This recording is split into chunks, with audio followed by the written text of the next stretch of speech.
రాష్ట్ర ప్రభుత్వంలో కీలక పాత్ర పోషిస్తున్న ఆ జిల్లాకు చెందిన ముగ్గురు మంత్రులు ఇప్పటి వరకు ఎవరికి వారే యమునా తీరే అన్నట్లు పర్యటించారు. శంకుస్థాపనలు, ప్రారంభోత్సవాలు ఎవరికి వారు ప్రభుత్వ కార్యక్రమాల్లో పాల్గొన్నారు. కానీ ఇటీవల కాలంలో మంత్రుల మధ్య కొత్త మార్పు కనిపిస్తోంది. ముగ్గురు మంత్రులు ఒకేసారి ఒకే వేదికపై వచ్చి చేతులు కలిపారు. మంత్రుల మధ్య పెరిగిన దోస్తీ శాశ్వతంగా ఉంటుందా లేక తాత్కాలికమేనా అన్న చర్చ జోరుగా సాగుతుంది. ఇంతకీ ఆ జిల్లా ఏది? ఆ మంత్రులు ఎవరు? కొత్త మార్పుకు కారణం ఏంటి? Let's watch.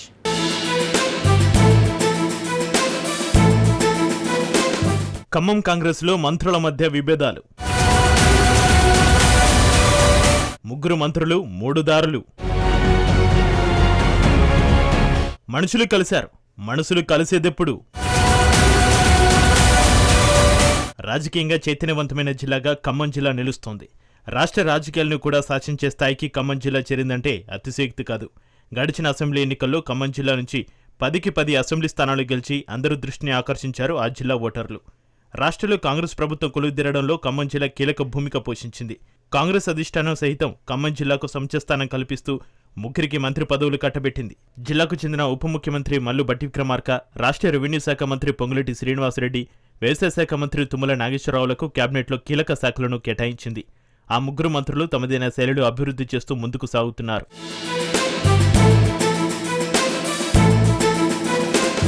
అయితే ఆ ముగ్గురు అమ్మాయితులు కలిసి ఒకే వేదికపై పాల్గొనడం 1-2 సందర్భాలు మినహా ఏడాదిన్నర కాలంలో ఎప్పుడూ జరగలేదు.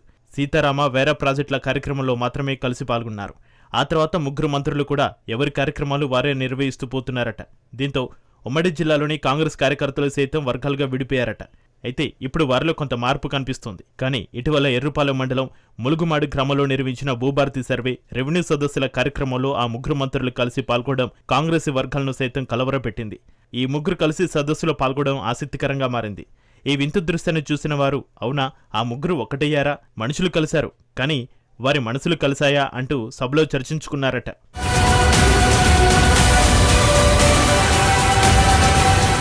రాష్ట్రంలో కాంగ్రెస్ పార్టీ అధికారంలోకి రావడానికి ఆ ముగ్గురు నేతలే కీలక పాత్ర పోషించారట. ఉమ్మడి జిల్లాలో ఎన్నికల్లో నిష్పక్షపాతంగా పనిచేసి అసెంబ్లీ, పార్లమెంటు స్థానంలో బీఆర్ఎస్ పార్టీని ఓడించి అసెంబ్లీ, పార్లమెంటు స్థానంలో విజయదుందుబి మోగించారు. ఈ ముగ్గురులో ఒకరికి డిప్యూటీ సీఎం పదవి లభించగా మరో ఇరువురు రాష్ట్ర కేబినెట్లో కీలక స్థానం సంపాదించుకున్నారు. అటు తర్వాత ఏమైందో ఏమో కానీ మంత్రులు ఎవరికి వారు తమ కార్యక్రమాలను నిర్వహిస్తూ వెళ్తున్నారు. మరోవైపు deputy CM Bhatti Vikramarka, revenue శాఖ మంత్రి పొంగులేటి శ్రీనివాసరెడ్డి కూడా జిల్లాలో కలిసి శంకుస్థాపనలు, ప్రారంభోత్సవాలు చేస్తుండడం మరింతగా ఆసక్తిని రేకెత్తిస్తోంది. రీసెంట్గా అసరావుపేట నియోజకవర్గంలో భట్టి విక్రమార్క, పొంగులేటి శ్రీనివాసులు కలిసి పలు అభివృద్ధి పనులకు శంకుస్థాపనలు చేస్తారని పర్యటన షెడ్యూల్ తయారు చేశారు. ఇద్దరు కలిసి ఇల్లెందు నియోజకవర్గంలో పర్యటిస్తారని ఎమ్మెల్యే కోరం కనకయ్య ప్రకటించారు. అయితే మంత్రి పొంగులేటి ఇల్లెందు పర్యటనకు వెళ్లలేదు. దీంతో భట్టి ఒక్కరే శంకుస్థాపనలు, ప్రారంభోత్సవాలు చేశారు. అందుకు కారణం గతంలో ఇద్దరి మధ్య రాజకీయంగా చాలా కాలం ఏర్పడిన ఎడబాటు అని సమాచారం.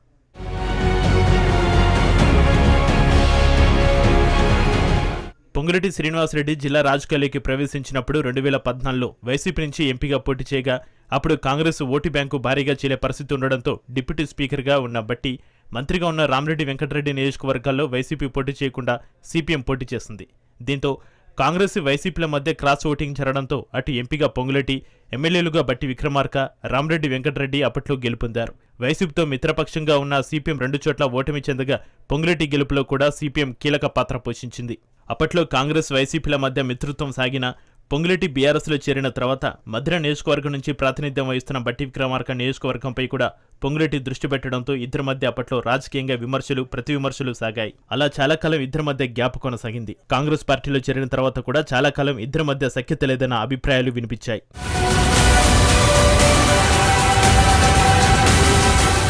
ఈ పరిస్థితులు చూసిన కాంగ్రెస్ కార్యకర్తలు సైతం ఆందోళన చెందుతున్నారట. 10 ఏళ్ల బీఆర్ఎస్ పాలనలో తీవ్ర నిర్బంధాలకు గురై అక్రమ కేసులు, జైళ్ల పాలైన తమకు నేతల మధ్య ఎవరికి వారే యమునా తీరులా వ్యవహరించడం పట్ల కాంగ్రెస్ కార్యకర్తలకు సైతం మింగుడు పడడం లేదట. అలాగే నామినేటెడ్ పోస్టుల విషయంలోనూ ముగ్గురు నేతల మధ్య సఖ్యత లేకపోవడంతో వాటి పంపకం జరగలేదట. ప్రధానంగా భద్రాచలం దేవస్థానం పాలక మండలి, కొన్ని మార్కెట్ కమిటీల నియామకం, ఇతర నామినేటెడ్ పోస్టుల పంపిణీలో సహితం జాప్యం జరుగుతుందన్న వార్తలు లేకపోలేదు. ఈ దశలో ముగ్గురు మంత్రులు ఒకే వేదికపై అభివాదం చేస్తూ కనిపించడం కాంగ్రెస్ కార్యకర్తలు జోష్ నింపినట్లయింది. మొత్తానికి మంత్రులు ఇలా కలిసిమెలిసి గ్రూపులకు తావు లేకుండా ఒకే తోవలో నడుచుకోవాలని కాంగ్రెస్ కార్యకర్తలు బహిరంగంగానే చెప్పుకుంటున్నారు. ఇలానే కలిసినట్లుగా ముగ్గురి మనసులు కూడా కలవాలని, అప్పుడే ఉమ్మడి జిల్లా కాంగ్రెస్ లో గ్రూపులు ఉండవని, ఎన్నికలు ఏదైనా కాంగ్రెస్దే గెలుపు అంటూ పార్టీ శ్రేణులు ధీమా వ్యక్తం చేస్తున్నారు. ఇక మునుముందు ముగ్గురు కలిసి జిల్లాను అభివృద్ధి బాట పట్టిస్తారా లేక మళ్ళీ ఎవరికి వారే అన్నట్లుగా వ్యవహరిస్తారా అనేది వేచి చూడాలి.